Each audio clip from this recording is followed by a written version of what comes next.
big bowl of apples and oranges stood in the centre, tin boxes from Huntley and Palmer, a couple of large iced cakes, raisins, nuts, and a dish of candied fruits ended the solids.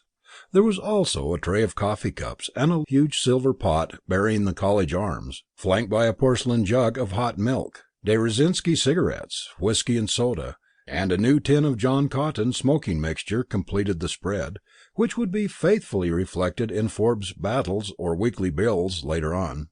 Young men at Oxford do themselves well, and this was a typical layout for an undergraduate evening. Hinton, a ruddy old man with iron grey hair and very red bulby nose, was a garrulous servant, and after a tentative cough made an attempt at small talk. "I didn't see you at all to-night, sir." "No," said Forbes. "I had some writing to do, Hinton." "Oh, yes, sir," said Hinton, according to the invariable formula of college servants.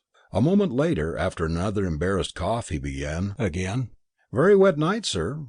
They say the towpath will be under water in another day or so." Forbes was not a rowing man, and the probable submerging of the towpath was not news that affected him one way or the other. His only reply was to ask the scout to refill the coal scuttle. For this task Hinton donned an old pair of gloves, and carried in several large lumps of coal in his hands from the bin outside. Then he disappeared into the adjoining room to pour out a few gallons of very cold water into Forbes' hip bath, to turn down the sheets, lay out his pyjamas, and remove a muddy pair of boots to be cleaned.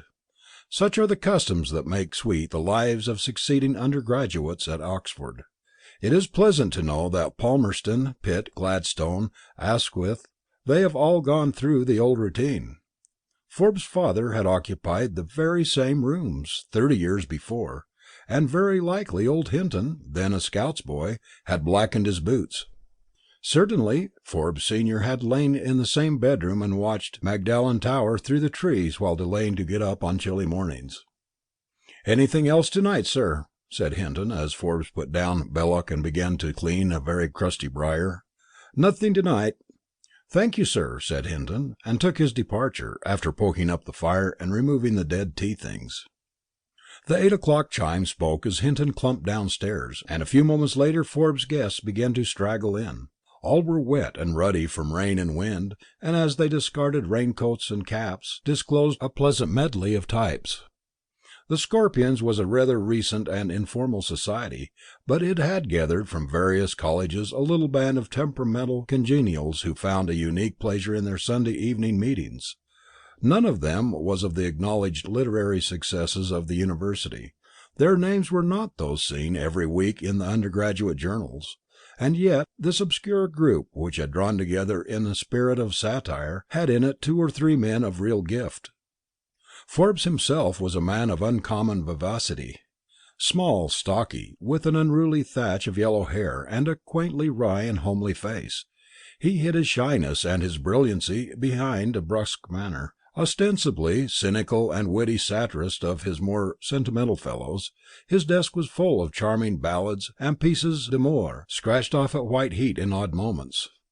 His infinite fund of full-flavoured jest had won him the nickname of Priapus. But beneath the uncouth exterior of the man, behind his careless dress and humorously assumed coarseness, lay the soul of a poet, sensitive as a girl, and devout before the whisperings of beauty. Stephen Carter and Randall King were first to arrive, and seized the ends of the fireside couch while Forbes poured their coffee. "A Clark Russell of an evening," said Carter, stretching his golfing brogues to the blaze. "Don't you love a good drenching, downpouring night? I do." He was a burly, full-blooded blonde, extravagantly facetious in convivial moments, and a mournful brooder in solitude. King, better known as the Goblin, was a dark, whimsical elf in thick spectacles, much loved in the Varsity Dramatic Society for his brilliant impersonations. The Goblin said nothing as he sipped his coffee and gazed at the fire. "There you go again, Falstaff!" exclaimed Forbes to Carter, as he unlocked a corner cupboard and drew out a bottle of port.